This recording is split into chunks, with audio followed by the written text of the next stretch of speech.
Guys and girls, we're going to go behind the scenes today. So, from a real estate agent's perspective, from a seller's perspective, from a buyer's perspective, when an offer is accepted, then what? We're going to take you from offers accepted to sold, which is exchange, and tell you about that journey. Stay tuned.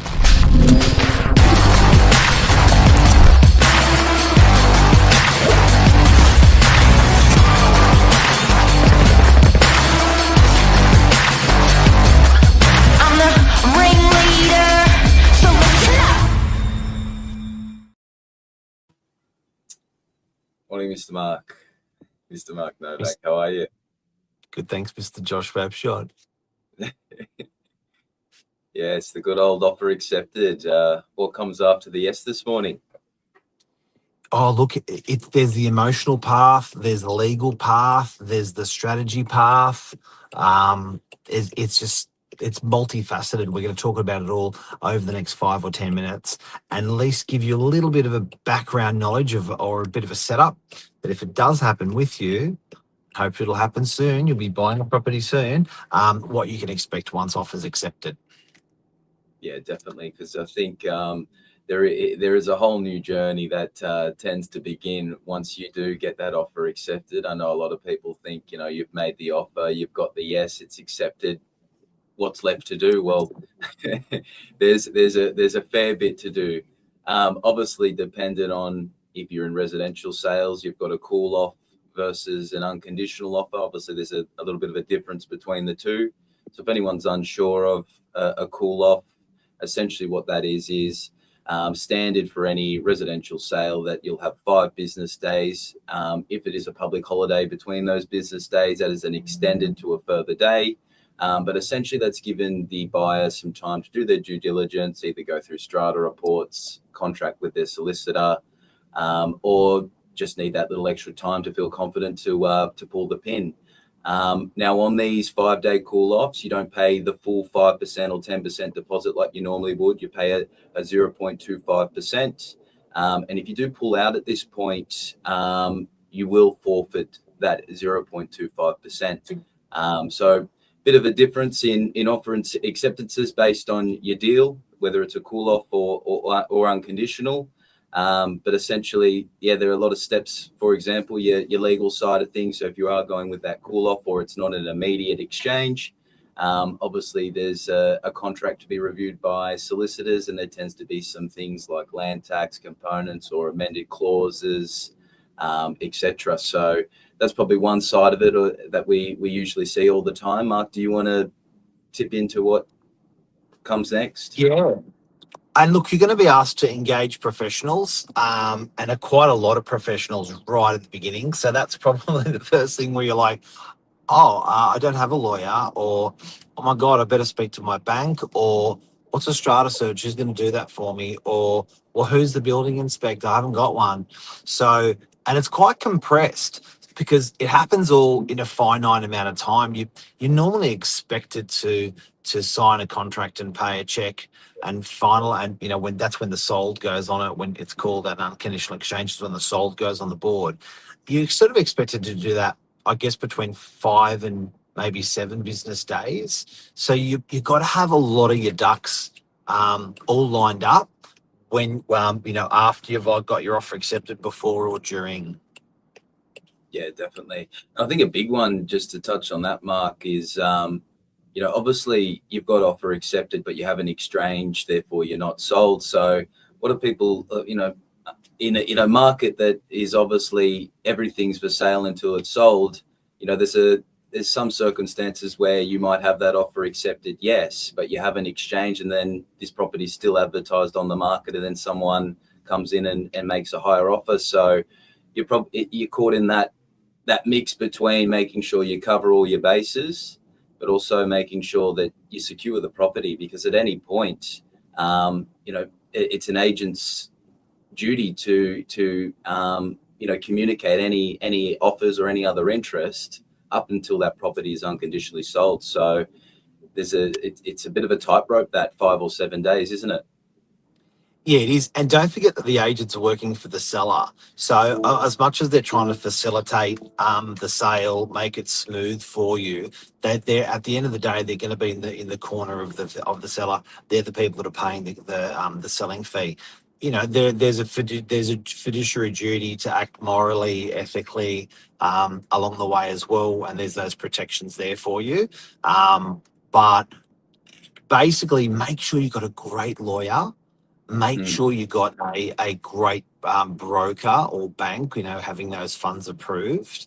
And often they will then be able to put you on to other professionals that'll get you purchased, get that sold sign on the property as a purchaser. So just make sure you do that. Be a little bit careful when an agent's referring. Sometimes our agent will refer because they're just a bloody good solicitor, conveyancer, or they're just an awesome building inspector. Sometimes they may you know, employ greasers, you know, that'll just make the deal flow a little bit better. So I guess you just got to have your wits about you that you're doing. You know, nothing really can go drastically wrong, but just check those pros that are working for you are pros.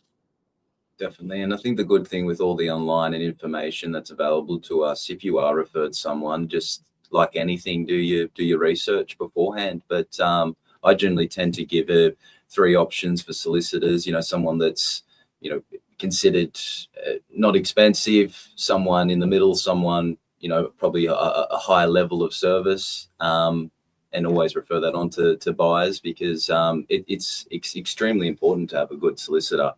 You could have everything going right, and you know, there may be some sort of clause where that issue may never arise, and you get stuck on that point.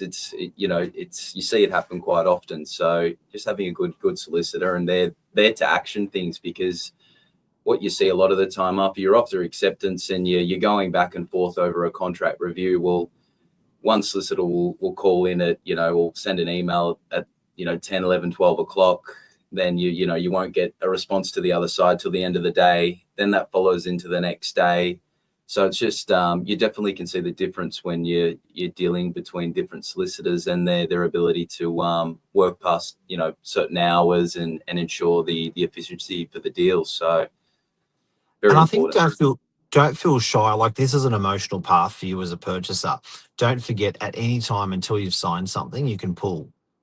So, you know, if you're feeling, you know, you may need, probably shouldn't say this, but you know, may need to have offer accepted and get spanked a few times before you actually buy, you know, in order for you to be settled in the process, whatever it takes. Do you know what I mean? So don't ever feel that, if you know, you've committed to a property, that, and if you're not feeling good about it and you haven't signed anything, you can pull. You can come back. You can say, look, I'm going to pull for now, but I'm going to have a think about it over the next day or two. It happens to us agents all the time with buyers. We're sort of, it makes you a little bit, you know, confused. The biggest thing I've got to say is really like, highly communicate. Don't you The agent that you're buying through is not doing 500 of these transactions a week. They're probably doing one a week, or maybe one a month, depending on, you know, the agent. So always, you know, feel free to ring up that agent and ask questions all of the time. That's also good for the agent because they can follow through that feedback to their seller. So, you know, to be communicating with your agent once, twice, or three times a day up until you sign that contract, it's okay. And don't feel like you're over communicating. It's going to help you. It's going to give you clarity. It's going to answer, because the agents are so transactional at doing this. They're going to have so much more good information for you. Definitely. Yeah, no, it's always good to over communicate in that process, because like I mentioned, emails can get lost in the wind of things. So I always tend up to pick up the phone to the buyer, the buyer's solicitor, then the vendor, then the vendor's solicitor, and get everything moving. You tend to be that person in the transaction once it gets to that stage as a real estate agent, just making sure everything's moving along smoothly. Because sometimes we do get ghosted. Sometimes we do, but it can't all be good, can it? It's like, where's the buyer gone? Why aren't they Yeah. calling me back? And I don't know if it's a feeling of embarrassment. I don't know what it is, but over communicate. And that goes for agents, and it goes for buyers, and it goes for sellers in that period of, once you've had your offer accepted. Yeah, definitely. Have we missed anything? Anything at all? Is there anything else we want to mention in that process? If you just tuned in, I guess in summary, we've talked about the process of when you've got that offer accepted. What actually happens after that to when you've bought the property? I guess deposits. People, they get to the contract stage. That takes 3 or 4, 5 days, whatever it may be, and then they believe, I'm going to send a deposit from my bank account, which isn't going to clear the trust account for 2 business days. Guys, best tip: go down to your bank, direct deposit, get a receipt. That's probably your best chance of getting it in there as quick as possible. This is always one that seems to delay me, no matter how many times I may mention go down to the bank and do a direct deposit, because the vendors are going to exchange on funds that aren't cleared through our accounts. So that's probably another big one, is just save yourself the hassle. Go down to a bank and do a direct deposit. You're going to get a much faster clearance time, because you may be lucky, you might have the same bank, but in most cases, the bank direct transfer always works well. So that would probably be a big one for me. Yeah, we always, because people have limits on their accounts. Yeah. People have security issues on their accounts. There is multi accounts where the money can be sitting, and they just forgot about it or didn't think about it or pushed it off till later. So that's a big one, the banking element of it. And spot on, just to go down to the old fashioned bank, front up, do it easy, much easier. Yeah, that's a good one. So yeah, I think we've covered the legal side, the deposits. I mean, obviously your legal side is part of your strata searches. You would be doing that, with your offer in general, or during that due diligence period on a cool off. What else? Anything else you can think of, Mark?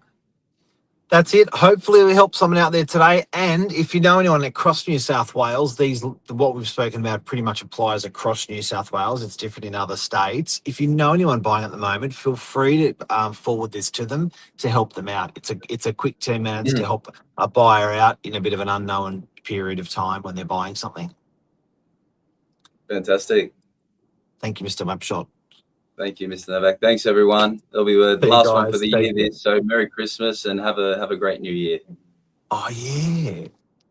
Merry Christmas and Happy New Year, everyone. Love you. See you. Bye.